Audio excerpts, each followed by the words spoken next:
কান্নার আওয়াজ শুনতে পেলাম। ভাইয়া তখন ভাবিকে চিৎকার করে বলতেছে, এই একদম কান্নার আওয়াজ যেন না শোনা যায়, আর যদি দেখেছি বাসার বাইরে যেতে তাহলে পা ভেঙে ফেলবো বলে দিলাম। আমি তখন এই কথা শুনে ফোনটা সাথে সাথে রেখে যার কাছে বিচার দিতে ফোন দিয়েছিলাম সেই তো অন্য বাড়ির মেয়ের বাহিরে যাওয়ার অপরাধে পা ভেঙে দেওয়ার কথা চিন্তা করছে। আসলে মেয়ে মানুষের জন্মই হয়েছে মার খেতে খেতে আর মানিয়ে নিতে শেখার জন্য। অনেকদিন পর আমার বাবা মা আমাকে দেখতে আসে। মা আমার দিকে তাকিয়ে বলল, কি রে তামান্না, তোর কপালে দাগ কি? আমি তখন হালকা হেসে উত্তর দিলাম, কিছু না মা, বাথরুমে পড়ে গিয়ে কপালটা একটু ফেটে গিয়েছে, এটা তারই দাগ। বাবা মা আমাদের বাসায় দুদিন থেকেছি, যেদিন চলে যাবে সেদিন আমি দরজার সামনে দাঁড়িয়ে বিদায় দেওয়ার সময় মাকে আমি একটা কথাই বলেছিলাম, মা আমি মানিয়ে নিতে শিখে এই যে আমার কপালটাতে যে দাগটা দেখছো সেটা কিন্তু বাথরুমে পড়ে গিয়ে হয়নি, তোমাদের জামাই ভালোবেসে ফুলদানি দিয়ে আঘাত করে বানিয়ে দিয়েছে। অথচ দেখলে আমি কত সুন্দর আছি, সুখে আছি, শান্তিতে আছি। মা তখন কেঁদে কেঁদে বলল, এই কথা তুই আমাকে আগে কেন বলিস? আমি হেসে হেসে উত্তর দিলাম, বললে কি হতো মা, সেই তো বলতে মানিয়ে নিতে, আর দিন শেষে দোষটা আমারই। তোমার জামাই বাহিরে কাজ করে ঠিকই, কিন্তু আমি কি বাসায় বসে থাকি সারা? আমিও তো বাসার সব কাজ করি, অথচ তোমাদের চোখে জামাইয়ের পরিশ্রমটাই দেখ, নিজের মেয়ের পরিশ্রমটা দেখলে না। বাবার দিকে তাকিয়ে, বাবা আমি কোনো অ্যালার্ম ঘড়ি না যে ঠিক টাইমে বেজে, আমি রক্ত মাংস গড়া মানুষ। আমি যখন সারাদিন পরিশ্রম করে বিছানায় পিঠটা রাখি তখন তো আমার দু চোখে ঘুম চলে আসে, কিন্তু তুমি আমার ঘুমটাকে অন্যায় মনে করলে। অথচ তোমার মেয়ের জামাই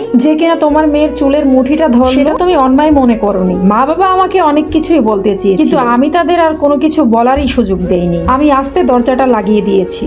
আমি কি করব বলে, মেয়ে মানুষ তো তাই মানিয়ে নিতে নিতে শিখে গিয়ে। ধন্যবাদ সবাইকে। গল্পটি কেমন লাগলো সবাই জানাবেন, একটা লাইক কমেন্টস করবেন। এরকম আরো সুন্দর সুন্দর গল্প পেতে চ্যানেলটি সাবস্ক্রাইব করবেন। আসসালামু আলাইকুম।